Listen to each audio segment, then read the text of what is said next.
Welcome everyone. Thank you for joining us for our next edition of the 49er Industry Chat. As we wait for everyone to come into the webinar today, we're going to pause before moving forward.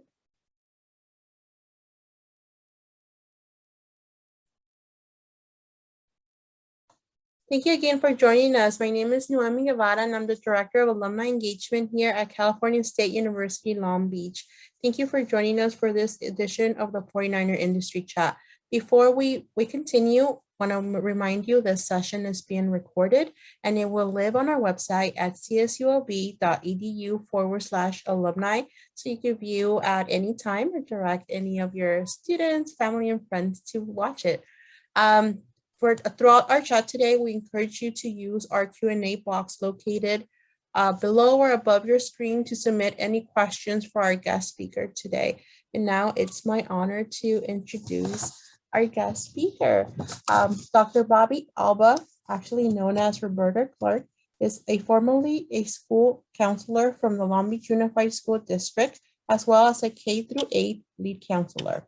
While serving as a middle school counselor prior to being a high school counselor, she received the Recognized ASCA, American School Counselor Association, and RMP, Recognized ASCA Model Program Award.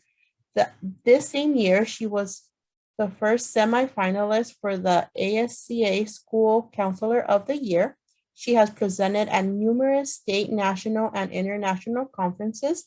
Dr. Bobbi recently published her first book, 7 Boxes, an Inspirational Memoir celebrating the strengths to move on. She holds a doctorate in educational leadership from CSULB. Please join me in welcoming today's 49er Industry Chat, Dr. Bobbi Alba. Thank you, Dr. Bobbi, for joining us today. Well, thank you, Noemi, for having me. Good afternoon, or it could be morning or evening whenever you view this in the future. And thank you so much for coming and chatting for the next 45 minutes or so. Wonderful, Dr. Bobbi. Thank you for your time, and we're very excited to talk to you today about difference makers on a journey to excellence. But before we start, I know wanted to ask, about you. And I know you have a little activity for us today as well. I sure do, Noemi, because one of the things we do as professional school counselors is to help support students' personal, social, emotional selves, and we need to engage in self-care ourselves. So I thought we would all just start out by taking literally 1 minute of self-care. So we're going to do an activity called Mind Sweep that I like to always start out with because it gives us an opportunity to sweep our mind of all those things we have floating around, like, oh, I forgot to feed the dog, or what I need to pick up at the grocery store on the way home, and just focus for 45 minutes on what we are here to do. So it's a little act of self-care. So I'm going to set a timer, and don't worry, we're not going to ask you to share out. It's just for your own personal self. And also, if you get done with your list of what's on your mind early, feel free to engage in a little extra self-care, like grab your pumpkin spice latte, get that chocolate out, go get your fur baby, and put them on your lap, let them join us, take out those essential oils and your favorite pen, or whatever just sparks joy, as Marie Kondo would say, for you. So I'm going to set a timer for 1 minute so you can get all settled in and sweep your mind. Let's begin. 1 minute.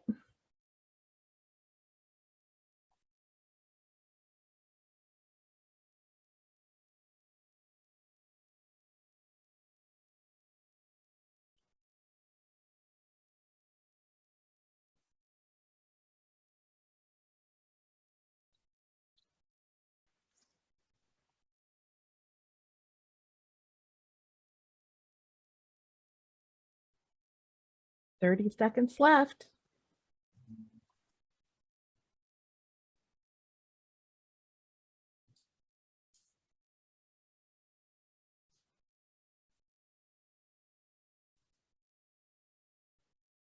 Fifteen seconds.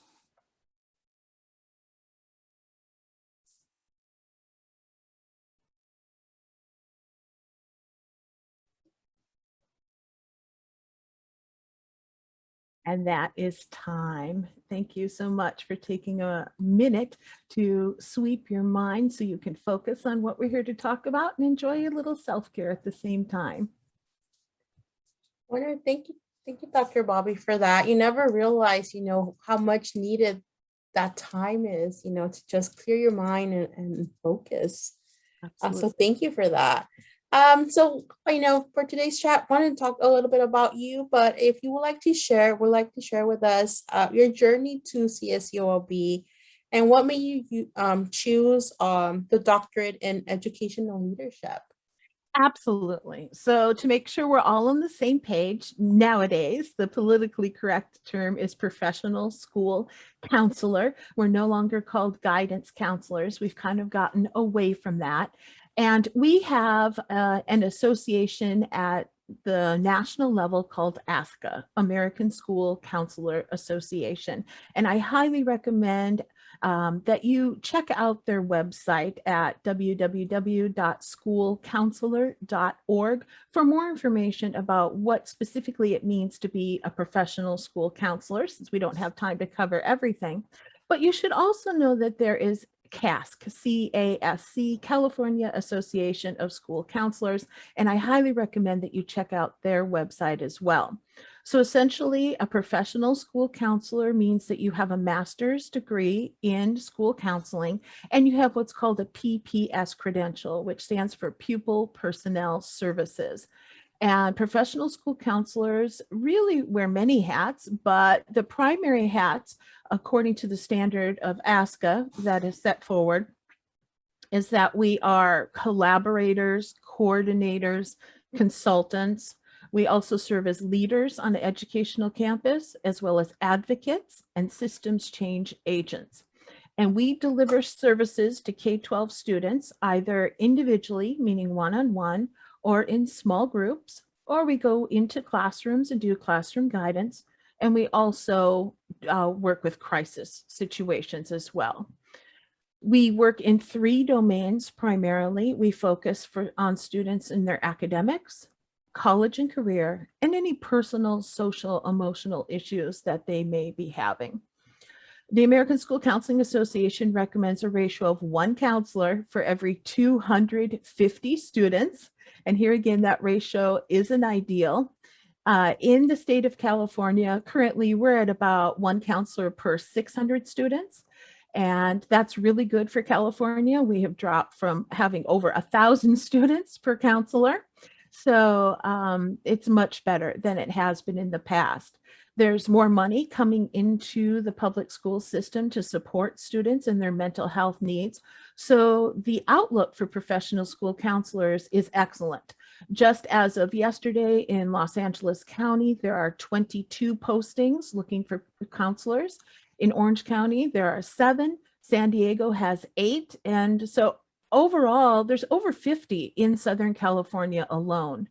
So it's an exciting time to be a graduate student or just entering or being a professional school counselor. I should mention that that website, CAS, California Association of School Counselors, if you would really like to kind of jump in there and see if this is the right profession for you, they are having their annual conference virtually next week, and you can still sign up. And they're sending out swag bags. They also have a grad student rate, which is less money than typical to sign up for their webinars. They have over 40 webinars and keynote speakers presenting, and you'll have access to it for over a year. I will be presenting there as well next Thursday, October 28th from 10:30 to 11:30 about self-care for counselors. But it's just a good way to get your feet wet, if you want to see if this is really the field for you. So that's just a little background on what it means to be a professional school counselor. But in terms of my personal journey to Cal State Long Beach, I'm originally from Minnesota and came out my junior year, went to Lakewood High School, go Lancers.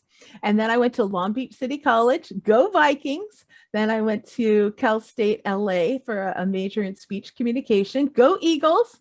And then I went to Cal State Dominguez Hills and I got my regular education teaching credential, go Toros. Then I went to Cal State Long Beach and got my special ed teaching credential, go Beach. Then I went to University of Laverne and got my master's in school counseling. Go Leopards. Then I went back to Cal State Long Beach because it was calling my name.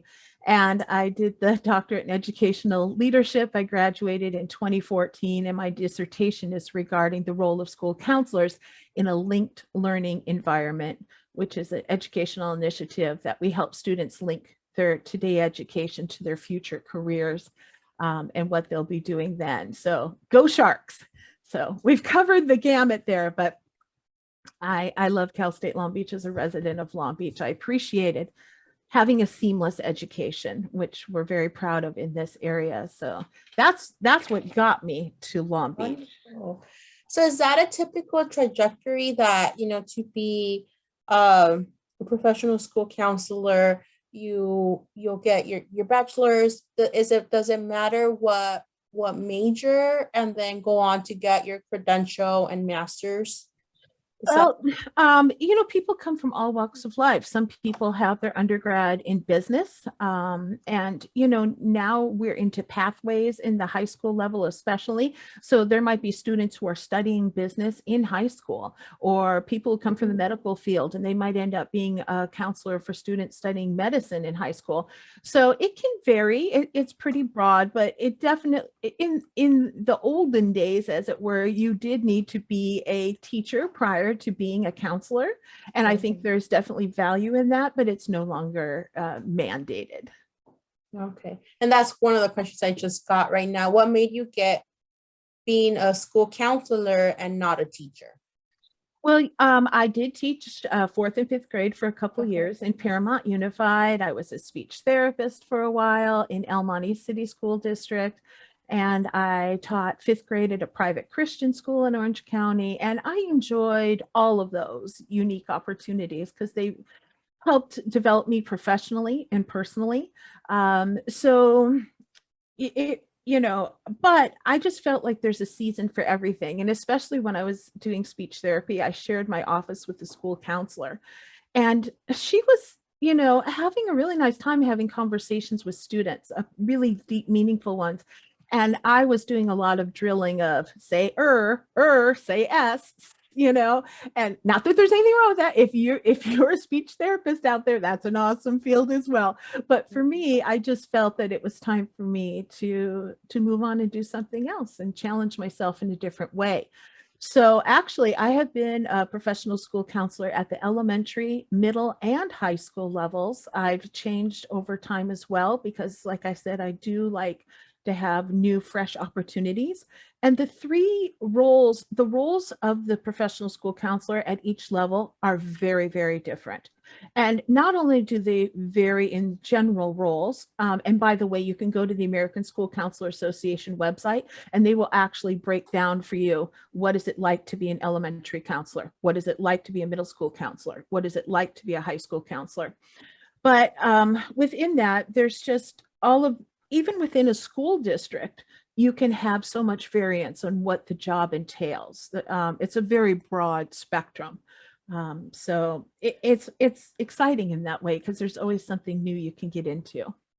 Yeah, every day is different. So very excited that you are a local girl and stayed locally to teach and be a counselor. What made you want to be a counselor for Long Beach Unified School District? If you could share a little bit about that journey as the middle and high school counselor, and maybe what's that difference between those two areas? Definitely. For me, I was working on a track system in Paramount, and I had a daughter in elementary school, and I was a single mom. And so I wanted to be on the same school year calendar as she was. And so that is one of the main reasons I switched over to Long Beach Unified, besides the fact that I lived in Long Beach. And so quite honestly, it was also convenience as well. But I mean, I got to give a shout out to Long Beach Unified. I was with them for over 15 years, and they treat their employees very, very well, in my opinion. And I just appreciated the support that I got and the people that I worked with along the way. Wonderful. And then if we could dive in a little bit into that difference in the job as a middle school and high school counselor. Sure. So when you're working for students would appreciate hearing that. Sure. So at elementary school counseling, if you are fortunate to get an elementary gig, not that many elementary schools anymore have school counselors, but they are on the rise again. It's almost like you're an administrator, almost like being a vice principal, because rarely does an elementary school have a vice principal. So you do a lot more administrative tasks and a supporting of the principal in his or her role of the principal. In the middle school, I would say you start to delve more into the personal, social, emotional realm more so because middle schoolers need that. Also, you tend to be in charge of assessment. So you kind of have one leg in each, one foot in each area of like administrative duties, as well as working with students directly more on personal, social, emotional issues. And high school, that's a lot more scheduling and things that I think most people typically think that a school counselor would do. It's a lot more college and career readiness at that level and a lot more academic support to make sure that they graduate and are able to go to post-secondary options, whatever that may be. Wonderful. And then any advice you have for our recent graduates, our current students who are thinking of pursuing the educational counseling? I know you touched about it a little bit, but also like how important do you think it is that they join those professional networks? Absolutely. I think it's very, very important to join professional networks for not only helping you make those connections to get a job, but just so that you can stay current in the field, because it is a very dynamic field and it's important to read the research that comes out on counseling and to participate in and plus there's a social element as well. The grad student programs tend to help develop leaders. Of course, it's excellent on your resume, but it's just meets a lot of needs professionally and personally. My advice for recent grads, well, read my book because honestly, I wrote the book, especially one particular chapter with my grad students in mind, because what it is basically, I can hold it up. It's called 7 Boxes, as you said, an inspirational memoir celebrating the strength to move on. And so I experienced multiple atypical losses in a brief amount of time, and they weren't all through death, but so what I do is I uncover these stories one chapter at a time, box by box, as I go through personal affects that belong to the people that I lost in the storage facility that I had. So the first box contains items that belong to my best friend of over 25 years who died of cancer. So it was that kind of loss. She was young. And the second box has items belonging to my students. So this is where this plays in here. I had about 10 students pass away in a brief amount of time from various reasons. So that chapter in particular is about my first year on the job as a professional school counselor and what that experience was like and the mistakes I made and the things I learned. And so that really hones in on the job itself, and it gives you a taste of what it's like to be a professional school counselor and see if this is something that you feel that you're cut out for. So very briefly then, box 3 is about my mom who she was a victim of domestic violence, and she died as a result of suffering from paranoid schizophrenia. So this is also about removing the stigma of talking about mental illness. And I'm sure these experiences help shape who I am and the fact that I went into school counseling, because I didn't have the benefit of that kind of school counseling when I was a student. So box 4 has items about my dad who died as a result of 70 years of alcoholism. He started drinking at the age of 12. He died at 82, but he was also homeless, street homeless that whole entire time. So it touches on homelessness and the effects on the family. And the next box about my dogs that passed away, and how we have students who are very close to their pets and animals, and they come to school and we expect them to go off to algebra and pretend like nothing happened. And it's again removing the stigma of talking about pet loss. Then the next box talks about how I had a daughter I raised as a Christian, and she ended up transitioning into a transgender Jewish man.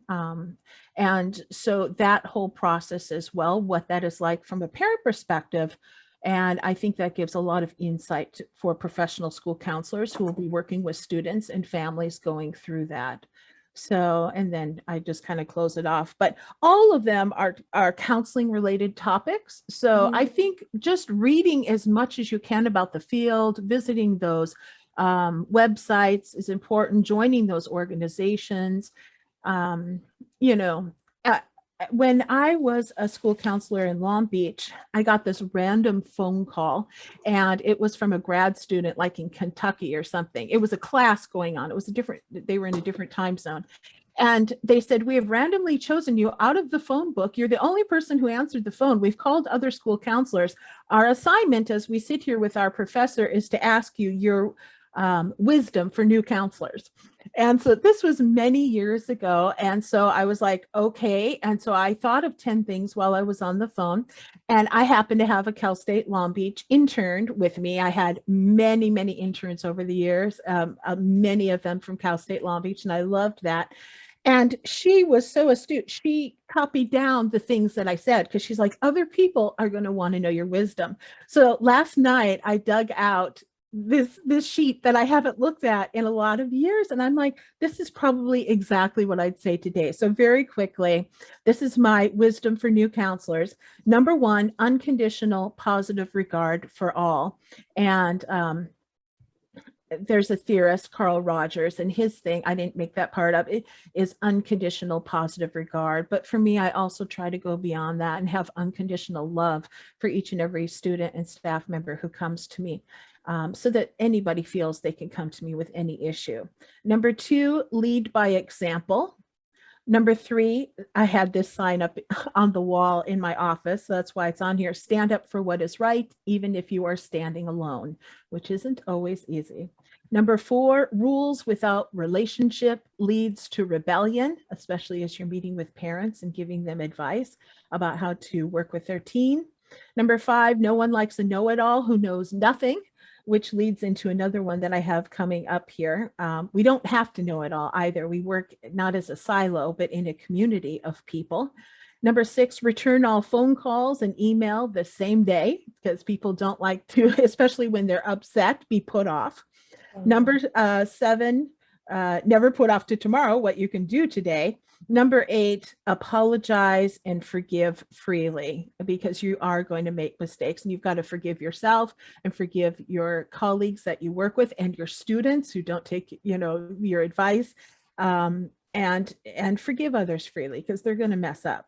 Number nine, consult with others frequently. And number 10, set the bar high and continue to raise it.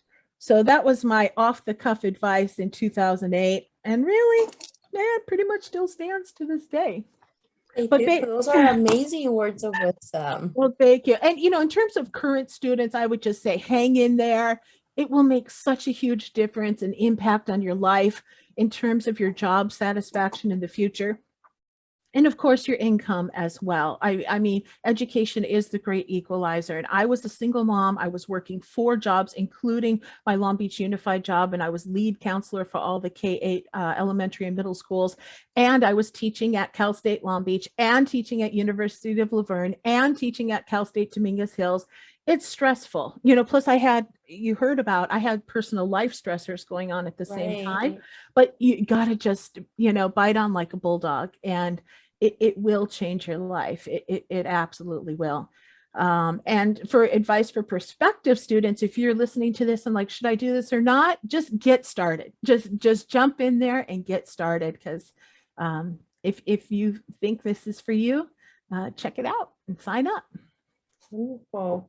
Well, thank you for such great advice. And right now we're living through a pandemic, and I think maybe that environment of counseling has changed a little, but what do you foresee will be the greatest challenges for school counselor or professional school counselors moving forward, um, as we get out of this pandemic and start hopefully going back to more in-person activities? Yeah, it's big. It's big. I've had high school principals call and ask me to come out and present. Their counselors have requested self-care has been a big one. And just making sure that the things that they learned, like incorporating technology into their counseling program more than it ever had been before, being able to retain the things that were the good outcomes, and being able to, you know, help students move past this, because when people collectively grieve, they should do collective healing as well, kind of to take you through that process. So students have personal, social, emotional things going on. My motto when I was a professional school counselor was, if you've got issues, I've got tissues. And then I'd always say, friends, don't let friends suffer in silence. And the students really caught on to that. And every time I'd present, I'd say, if you've got issues, you've got tissues, they'd respond. But so more than ever before, students are going to need that kind of personal, social, emotional support. They're experiencing anxiety, they're experiencing depression, suicidal ideation. In terms of abuse cases go up when they've been home so long. It's a lot. It's a lot for all of us to deal with, but we can do it. And especially if professional school counselors are allowed to do the jobs that we are trained to do, and to do the appropriate duties of counseling, so we don't get stuck in paperwork and some of that other minutia. Right. So I guess a follow-up question to that is, in your training, do you get additional like mental health certifications to be able to help your clients? Well, some students do choose to go on for an LPCC licensed practical clinical counselor, and then they do like 3,000 additional hours on top of their field work hours, which right now are 600 hours in the public school setting, working with K-12 students, which includes some personal, social, emotional counseling. And that's actually going to go up to 800 hours in the fall of 2022. So if you're a prospective student for any university, you're going to want to jump in now, get grandfathered in, so you don't have to do the extra requirements. But ASCA offers specific certifications for people who want to really hone in on working with students in crisis, like suicidal ideation and self-harm and whatnot. But it's not required to have extra certification, but it's always good to stay in the mix with the research and what's going on. To stay in the know. Yeah. Yeah. So I have a question from an audience member. They're saying currently they're doing their master's in K-12 school counseling. One thing we learned is to clarify our role at the school, that we should steer away from the guidance and administration work many think school counselors are, rather be advocates who implement MTSS to reach our students. At an elementary level or middle school level, what tasks revolve around impacting students' social, emotional, or educational needs? Wow, that's a big one, huh? Yeah. That's a very in the know person. Good for you. Well, let's see. Without going in too much depth, I think you're right. We have to advocate for our role as professional school counselors, and the ASCA has position statements, it's called. You can download the whole set of them from their website, and it's nice to have it in black and white so you can sit down with an administrator and share that what specific things we have been trained in doing, so we don't end up doing the filing and the coffee getting and those other things that other people can do. And that we can focus on what we are there to do. But it does require an excellent working communication between the principal and the counselor. I was very fortunate at the middle school level to have a principal who's a Cal State Long Beach alum, who was outstanding and worked very closely with me and gave let me do the things I was trained to do. And that's how we went on to get the ASCA Recognized ASCA Model Program Award, to be honored at the national level. We're like the second middle school in the United States to get that award, because she let me help define what that job was. But I know that that's unique. Administrators really don't get training on how to effectively utilize a professional school counselor. So a lot of it is educating them and letting them know how you can support the whole school system and support them. Wonderful. Did you have any mentors that encouraged you to go into school counseling? I did have a mentor. Thanks for asking. She was awesome. I've had so many wonderful mentors along the way, but there's one in particular I'm still in touch with. And so I started in the University of Laverne program because she was actually a professor in that program. And we ended up co-teaching together. She gave me my first job in counselor education. And honestly, there were years leading up. She's like, come work with me. Let's co-teach at the university level. I'm like, oh no, I like K-12. I'm not about the adults. Sorry. But as I grew and evolved and changed throughout my life, and as I aged, I started to see value in different stages of life and different types of careers. And I had done elementary, middle, and high school and accomplished those things I felt that I needed to accomplish. And now I'm ready to raise up the next generation of difference makers. Yeah, and I think that's a great segue to what I wanted to go next. What made you make that leap into higher education and into your current role today? I think I loved my job. I was at a high need, low income high school on the west side of Long Beach, and I loved the students, and it was a great place to be. I had no complaints, but here again, I just felt it's important to challenge oneself, and I had an opportunity come up since I was teaching part-time at so many universities. When the APU position came up, it was a perfect match for me. I love Azusa Pacific University. Go Cougars! And it's worked out really well for me. It's just been a huge blessing in my life. But honestly, in terms of this profession, and I talk about it in my self-care webinar, and by the way, if you're a member of the American School Counselor Association, you can view a self-care webinar I did for them on their ASCA On Air podcast webinars. And where I talk about this, there is such a thing as compassion fatigue. There is such a thing as counselor burnout. We spend so much of our lives giving to others, listening to others. We're in a helping profession. That if you don't engage in self-care, which is actually an ethical mandate through ASCA, you could end up doing harm to yourself and to others that you serve. So you want to be careful to recognize when that point is, when compassion fatigue has hit you. And, and I could see that I was starting, honestly, to become a less effective counselor in my mind, because I had been dealing with severe crisis and abuse. And, there's only so much of that you can hit, it depends what school you're at, but it was all day, every day for quite some time. And I was just ready to do something new and let the youngins come in and let them handle it. Yeah. And what's your experience been now as a college professor at Azusa Pacific? Oh, it's been all positive. I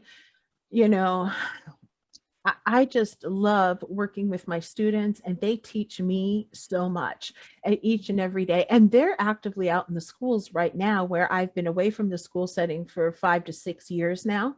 So like I said, there's a lot more technology that has now been introduced that school counselors can utilize. And so it's exciting for me to visit them, to learn from them, to hear their stories, to offer them advice as they work with students and help them through their struggles. So we're coming off of, 18 months of doing virtual online Zooming classes, and they were great through that. Now it's so fun. Many of them I get to meet face to face or mask to mask. That started just this term. So that has you know, it's just been nice to be able to do that and be a part of their journey. And I stay with them in their journey. I have many students who have graduated, and as well as Cal State Long Beach interns that I had when I was a professional school counselor have stayed in touch with me, and I'm able to continue to now give back and to mentor to them. Wonderful. Are there any particular skills that you would suggest that someone that wants to pursue a professional school counselor career really, make sure that they have or that they learn about? I think the bottom line is a passion to make a difference. You have to want this job because, like I mentioned, it can be, depending on where you're working, be very high stress. And you have to really want to be a difference maker to go home. You do go home every day and feel like, you know what, I might have saved a life today, or I changed a life today. And that's a big responsibility, but it's also, I just feel, one of the most noble professions. But you have to have a passion for the job, because you're embarking on a journey to excellence, and you never, you're always reaching and reaching, trying to improve and being on a continuous improvement cycle for yourself and for the program at your school that directly affects your students and families. Also, of course, those roles that ASCA talked about, developing yourself as a consultant, collaborator, coordinator. Essentially, you've got to be good at working with others. You have to be a strong member of a team, but you also have to be a leader. So after you feel confident starting to learn to lead and be an educational leader on that campus, to advocate for your role as a professional school counselor and for your programs, and to not be afraid to call out social injustice, to be a systems change agent, to be able to professionally, look at issues of equity and social justice and speak up where it's needed and be that voice for the students. And lastly, excellent communication skills are really required in speaking and writing so that you can be an effective communicator and fill all those roles. Those are the big ones. Wonderful. Thank you so much for sharing that. In your mind, is there anything that makes an excellent school counselor? Those skills that I talked about just now, a passion, a heart for serving others, really, because that's really what you are. You're a servant leader. And you oftentimes are the ombudsman, where people come to you, the teachers come to you to complain, the students come to you to complain, the parents come to you to complain, the administration comes to you to complain. And you have to be able to resolve conflict, help others resolve conflict. If you're a person who causes conflict, this is not the job for you.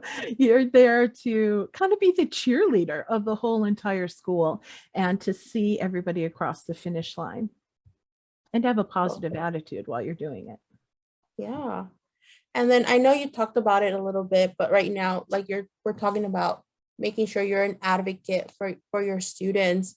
But how difficult is that when, like you say, there's maybe one counselor for 600 students? Like how could you do that in your day without getting to that burnout stage? Right. Well, very carefully. It requires a lot of practice. And even after 15 plus years in on the job, I still struggled with that because you want every single one of your students to feel special and loved and that unconditional positive regard. So you have to be really intentional in your interactions and have that door always open. And you have to learn balance, professional balance, so that you're not just that one student who's a frequent flyer and always in your office. You can't spend 95% of your time with one student when you have 599 other ones who have needs as well. So you need professional balance and you need personal balance. You need to have boundaries where you say, okay, this is the end of my work day, and now I need to engage in some self-care and some ways for me to transition to my other roles in life. Because, excuse me, we do have, as we know, our own drama, our own challenges going on, our own friends and family that we need to be there for as well. Wonderful. So I have another question from our audience. You're so positive and inspiring. Oh, thank Do you. you do anything special in your self-care? How do you keep yourself in this frame of mind? Well, thank you for that. For me personally, for my self-care, as I reflect in my book, I'm a person of faith. So for me, the way I indulge in self-care and get balance in my life is through like prayer, journaling, reading the Bible. Faith for me was my resiliency factor to get me through all these crises that I had personally and also professionally. For me, without that, I wouldn't have been able to be as effective as I was. Wonderful. So your book, how long did it take you to put together, and then where can we find it? All right. Well, it took probably a whole year to write it as I reflected on these losses. And like even one of my dogs died while I was writing it. And and it's just, so there was still life going on. I spent maybe about a month on each chapter. I was not a writer. I don't consider myself a writer. I just felt divinely inspired to write this book, but it was very cathartic for me as well. It was very healing for me. I had kept journals throughout my career, and I thought I would one day write a book called One Arm Tugs and Other Joys of Counseling for Beginning Counselors. And that's kind of what chapter 2 became, like a mini version of that book. And so, yeah, it took me, I started taking some writing classes at bookstores, and I didn't know what I was doing. But anyway, with that said, I am happy with how it turned out, and you can buy it on Amazon or Kindle. Wonderful. And I know someone just asked for us to say what the title of it again. Oh, it's Seven. 7 boxes. Yes, an inspirational memoir celebrating the strength to move on. Thank you. Wonderful. And then I know someone in the chat also asked if they could get a copy of your 10 words of wisdom. So maybe Sure. tell us, and then we could get it out to our participants today. Sure, no Okay. problem. I can absolutely do that. Wonderful. So I know we have a couple minutes left on our chat. I know we could go on forever. But do you have any words of wisdom, anything you really want to make sure that our audience members walk away with today? That's a great question. Kind of just briefly recapping what I said, that I believe everybody has a purpose in life. And if you're here today, something sparked an interest in you when you saw the words professional school counseling. And I just feel like maybe you don't go into school counseling, maybe you become a school psychologist, school social worker, a teacher, or something totally different. But, I just think learning is a lifelong endeavor. And, we're so fortunate and blessed to have all these opportunities, especially here in Southern California, to, continue your education, and just the sense of inquiry and wanting to try something new. So I encourage you to check out the ASCA and CASC websites. And you can also follow me on social media if you care to. I'm not active on Facebook, but I'm on Instagram, and I am on Twitter at Dr. Bobbi 728. That's DRBOBBI 728.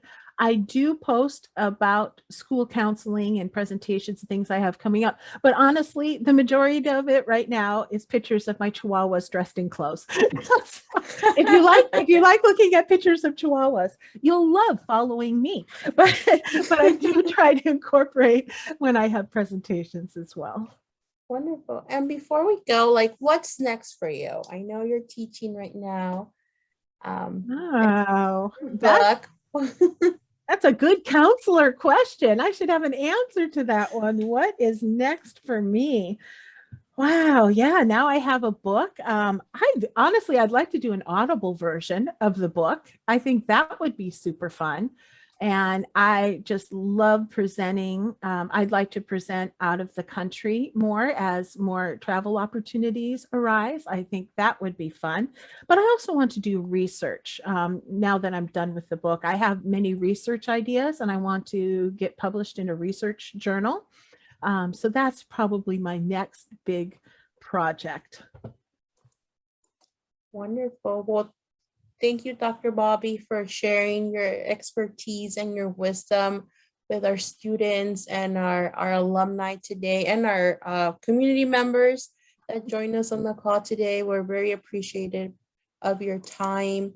And if I know you said it, if anyone wants to connect with you, you shared your social media handles and LinkedIn, but they could also connect with our office if they would want to email you. Is that okay with you? Yeah, that's perfect. I'd love it. Wonderful. Well, thank you everyone for joining us today for our 49er Industry Chat. Please follow us on social media and visit our website. Again, this was recorded, so it will be on our YouTube channel in a couple of days. Thank you so much for joining us. Thank you. Go Sharks. And if you